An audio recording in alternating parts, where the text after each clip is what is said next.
of our congregation. Information, as you know, is on our website at prescottuu.org, and all the weekly news that's fit to print in the Weekly Peak newsletter, and more can be found in our monthly newsletter, The View. However, once in a while, some information gets left out. So I do want to point out that there is our first go at reviving our drum circle, and that will be this at 11:30 this morning in the Faith Development Building across the street at 11:30. So the announcements didn't have the 11:30 in there, and we'll be in the room. I call it the couch potato room, where the where the couches are and the food pantry. So we'll be meeting over there afterwards. So, and there will be drums if you don't have one. Thank you about that. And children over 5 are taught by the Children's Faith Development Coordinator, Sandra Palacios. And be sure to notice the bulletin board in the back there, where she always posts the artwork that go with some of the projects and subjects that they teach. I just noticed, we don't have that. Can you see me?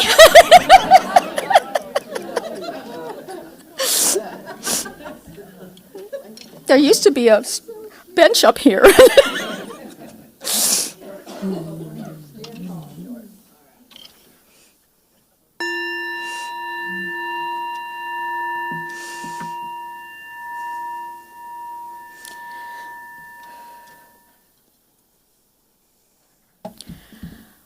We begin our service in the Unitarian Universalist tradition of lighting the chalice, and I forgot to pick a chalice lighter this morning. So would you like to do that for us, please? If you need instructions on how to do the... and there are matches. This morning, we light this chalice in honor of the shamrock and all it symbolizes for the Irish people, and perhaps for us. The ancient Druids carried shamrocks as amulets of protection. Its perennial green color makes it a symbol of fertility and renewal. As a plant that flourishes even in less than ideal conditions, it embodies resilience and hope. During the 18th century, the shamrock transitioned from being a religious and folkloric symbol to a political one. It became a badge of defiance during Ireland's struggles for independence. Like the shamrock, may our chalice inspire us to embrace the values of resilience, unity, and faith.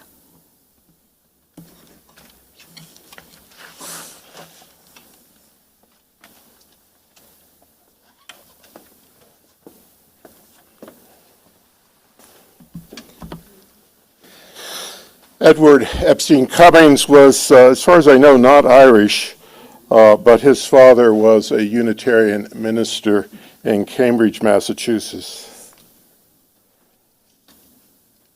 I thank you, God, for most this amazing day, for the leaping green spirits of trees and a blue true dream of sky, and for everything which is natural, which is infinite, which is yes.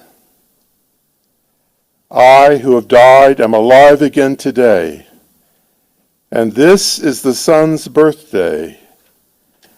This is the birthday of life and of love and wings and of the gay, great happening, illuminable earth. How should tasting, touching, hearing, seeing, breathing, any lifted from the know of all nothing, human merely being, doubt unimaginable you? Now the ears of my ears awake, and now the eyes of my eyes are open.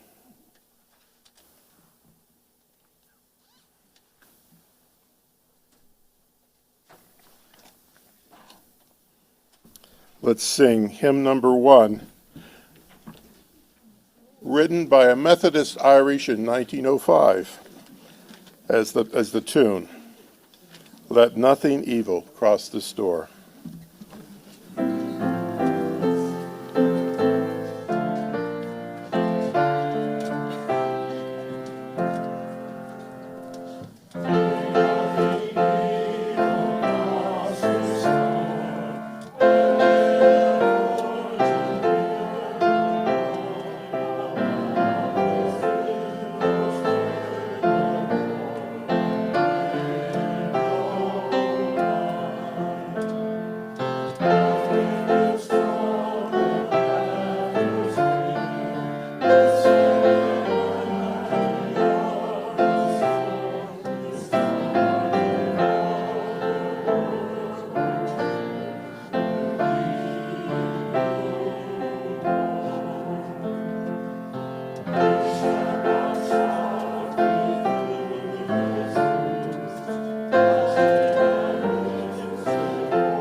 Now I invite you to turn in your green order of service to our covenant and say it with me.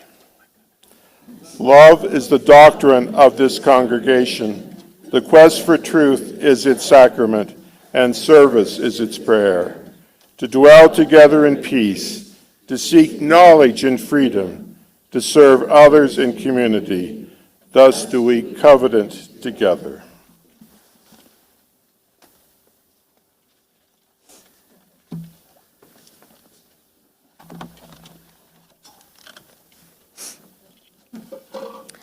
As we prepare to take the offering this morning, give what you will for the congregation that has meant so much to you, for the congregation that meant so much to those who came before, and for the congregation that will mean so much to people you will never know. We also give back to the greater community through our Seeds of Support program. This month's recipient is CCJ, Coalition for Compassion and Justice, and you can read about them in the order of service. Please enjoy our offertory music and give what you will, for you are a generous people.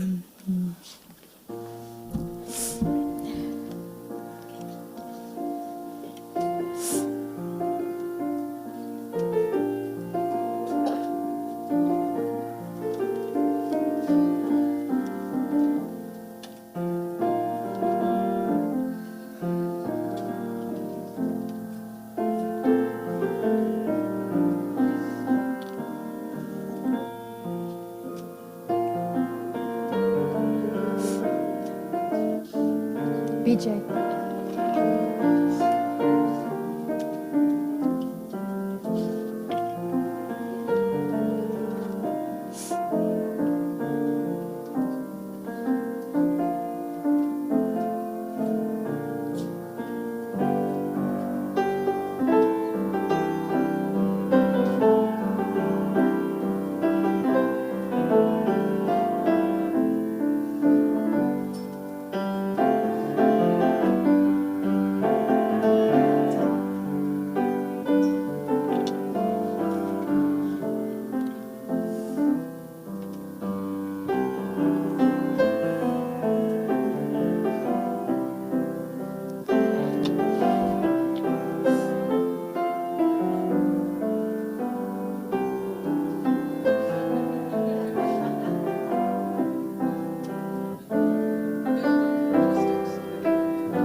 We acknowledge the generosity of spirit expressed through this offering.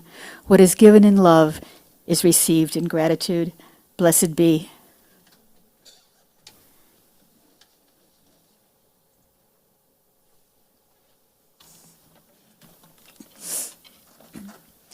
Ours is a spiritual community where we find and forge connection. We trust in the strength of our mutual support, knowing how it has sustained us. We are not alone in our times of grief and pain. During this time of meditation and music, take a few moments to silently acknowledge the joys and concerns of your heart and mind.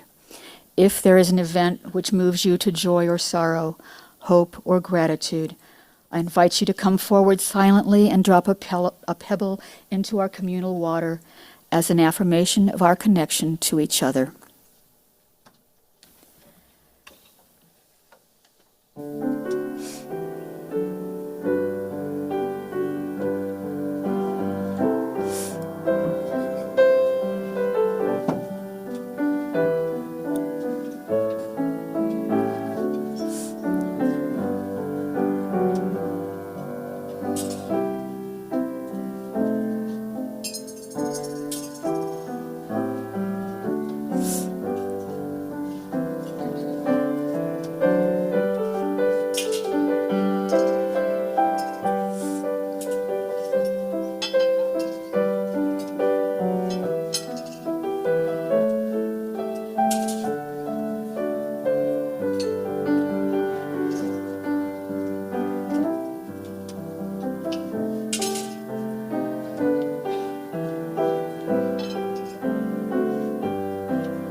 May our joys and concerns surrounded by the healing communal water of our beloved community be acknowledged here today. So may it be. And let us sing together number 123 in the gray hymnal, Spirit of Life. And you may stand if you want to. Sometimes it comes.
So,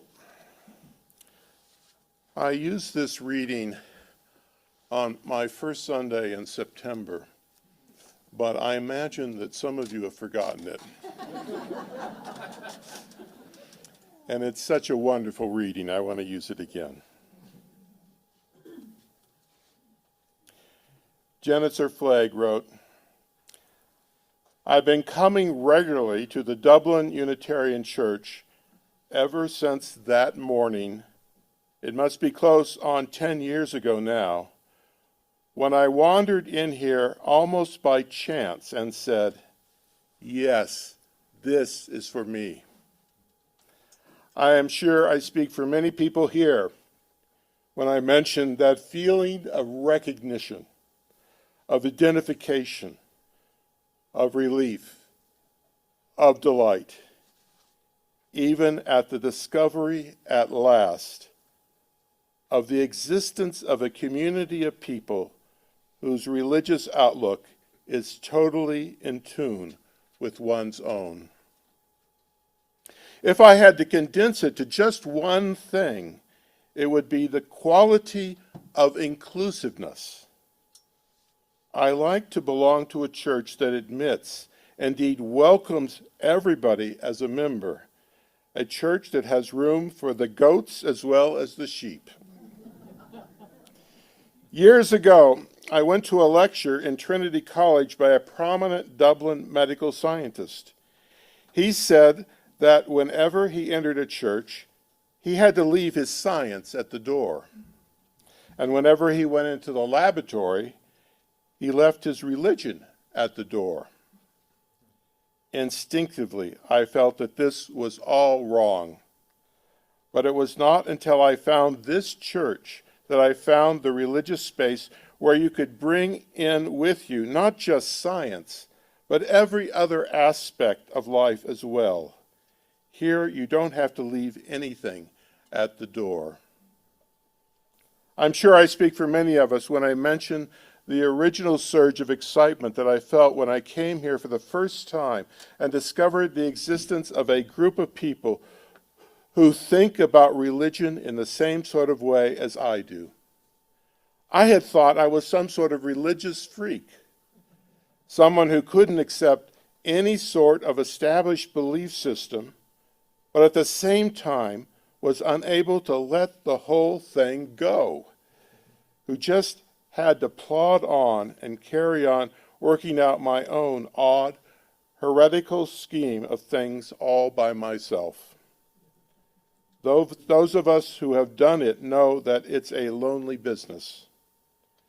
But here was a whole community of people, just like me, who were bonded not by a code of belief, but by a desire to follow their own spiritual path, and at the same time to give space and respect to the paths other people were following. The excitement has not dulled with the passage of time, but rather it is refueled every time I come here.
Thank you. So tomorrow is St. Patrick's Day, the day when we celebrate the Irish, described by Sigmund Freud as the only ethnic group whom psychoanalysis cannot help.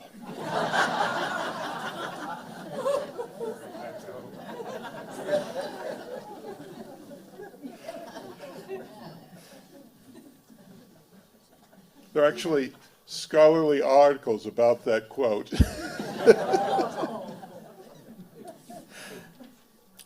Because about 35 million United States residents claim Irish ancestry,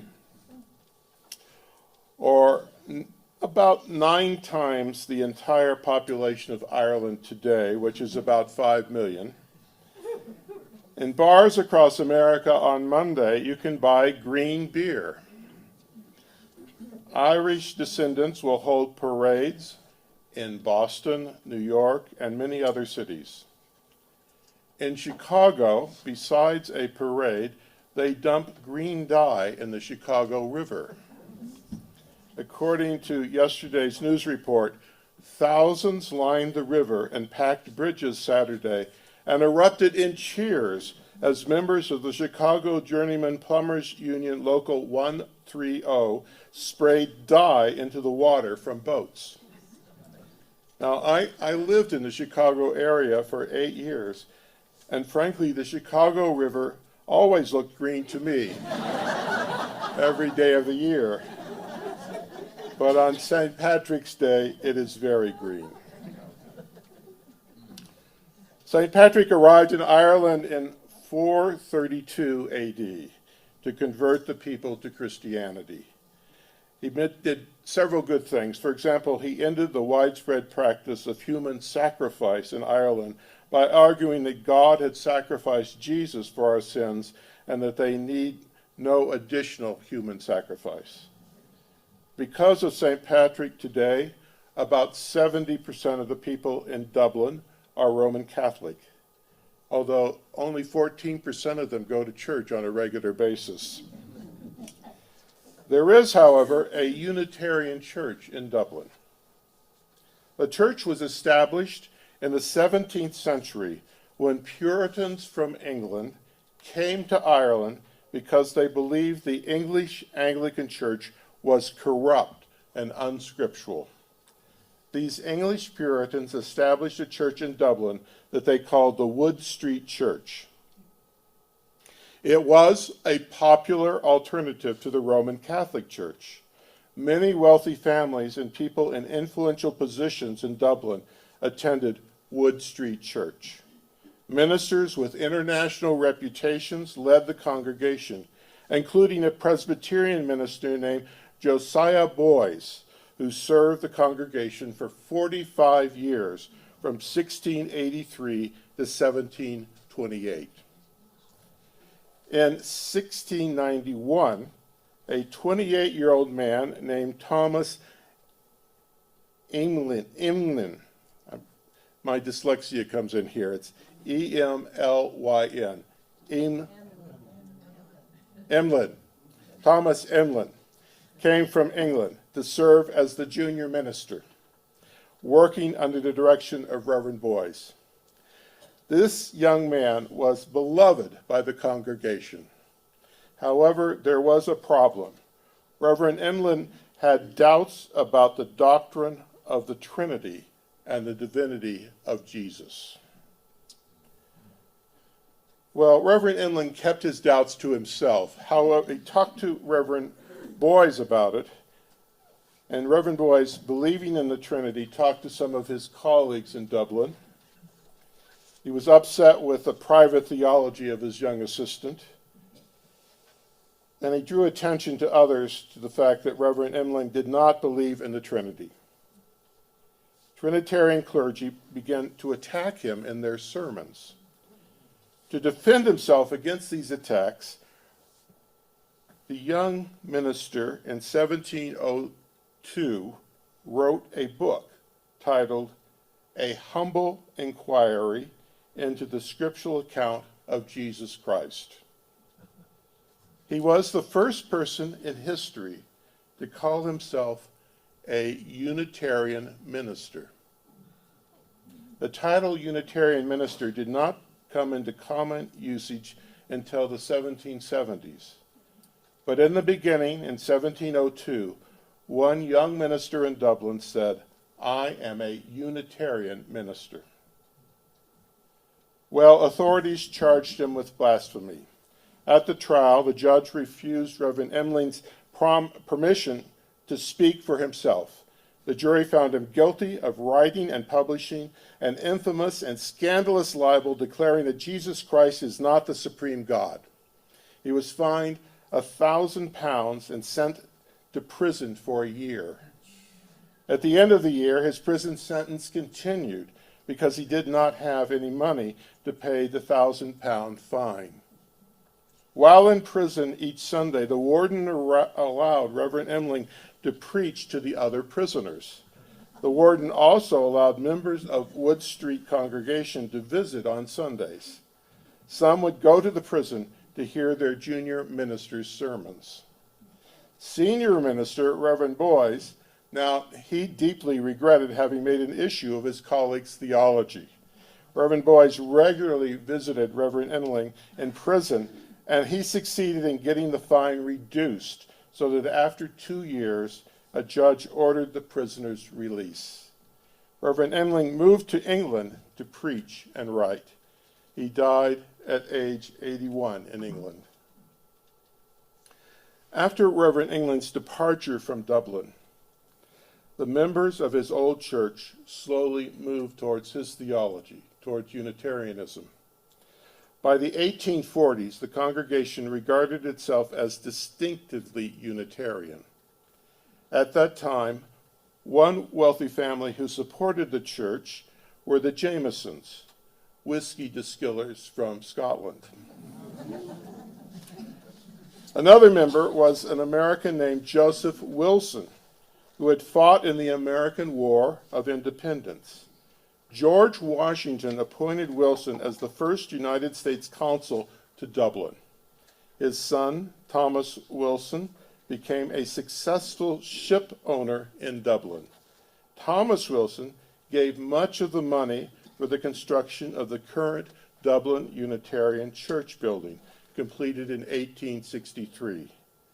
In 1918, the congregation dedicated a stained glass window to the memory of Mr. Wilson. In addition to Jesus, the window has images of an astronomer to show the importance of science, and of Florence Nightingale to show the importance of caring for others. In the 20th century, Reverend Ernest Hicks served as minister of the church from 1910 until his death in 1962. For 52 years, Reverend Hicks preached 2 different sermons each Sunday, one in the morning and one at the evening service. Now that comes to 5,408 sermons. I imagine at the end in 1961, he says, now some of you may remember I gave this sermon in 1914. But please forgive me for giving it. If you were here then, you may take a nap while I give it. 5,408 sermons. In one of these sermons, he said, quote, "We deeply regret that our rejection of the Trinity should be a cause of dividing us from other Christians, or even shocking them. But unfortunately, the Trinity conveys no meaning to us, and it is no use pretending that it does. I have had opportunities on various occasions of discussing the Trinity with Orthodox friends. I have not as yet met neither cleric nor layman who ventured to say that he could explain it." In the summer of 2015, I attended a Sunday worship service at the Dublin church. I saw there a healthy congregation of about 90 persons present.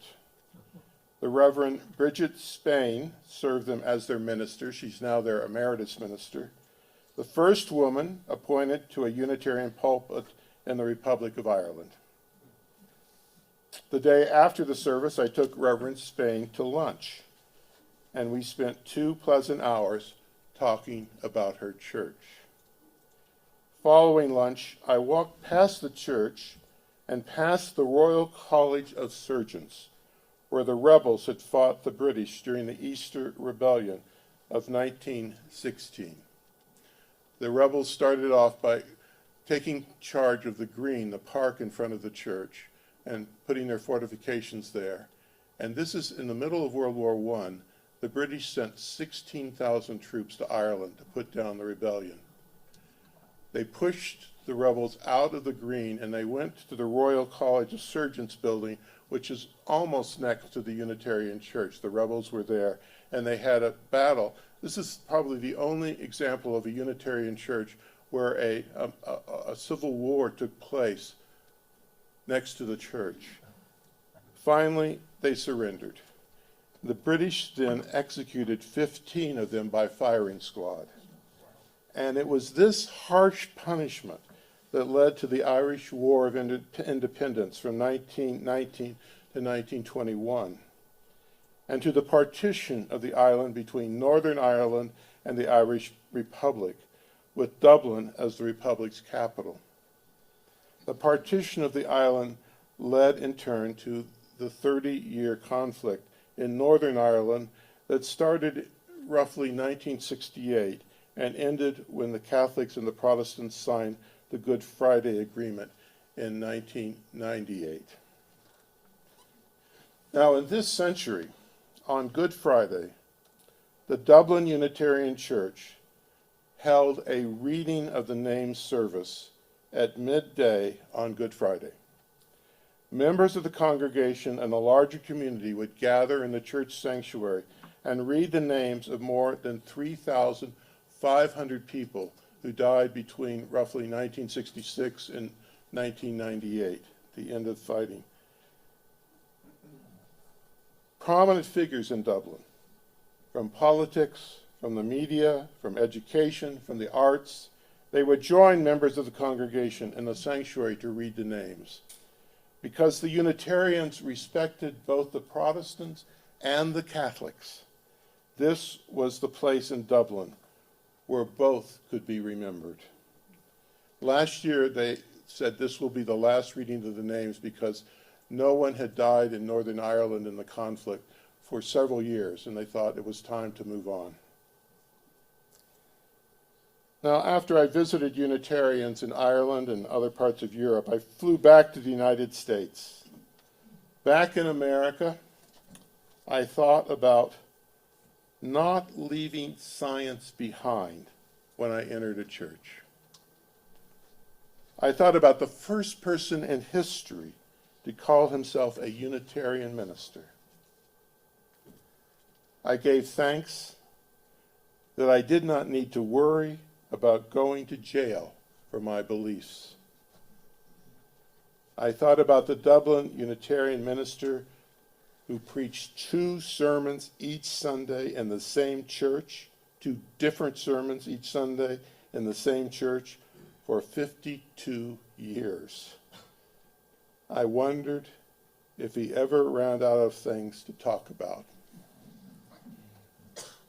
And I thought of Jennifer Flagg's story of finding the Unitarian Church.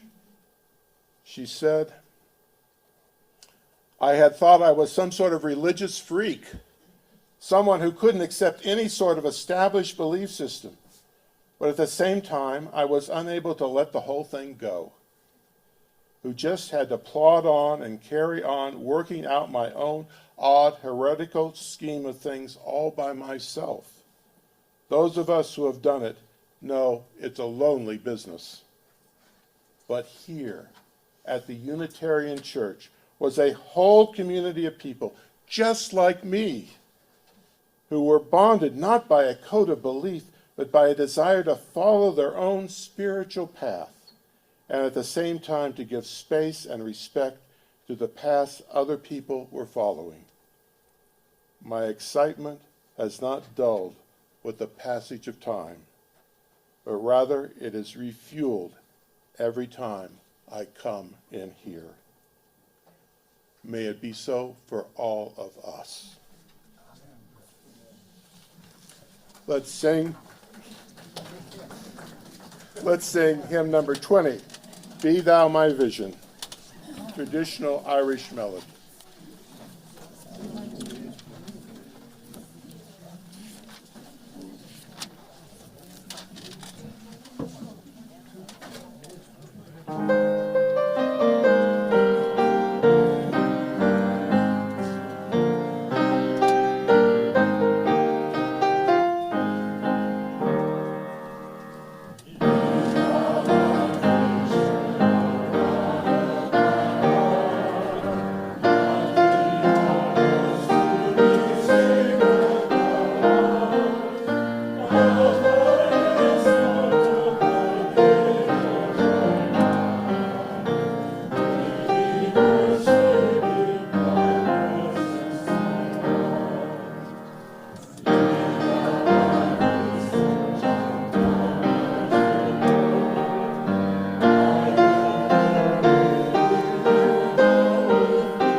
Oh, there are hundreds of Irish blessings. This is one of them.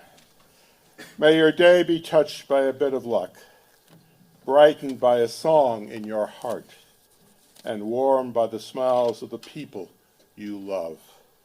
Let's say together our extinguishing of the chalice.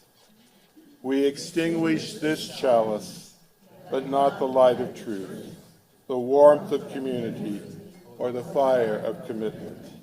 These we carry in our hearts till we are gathered again. Amen.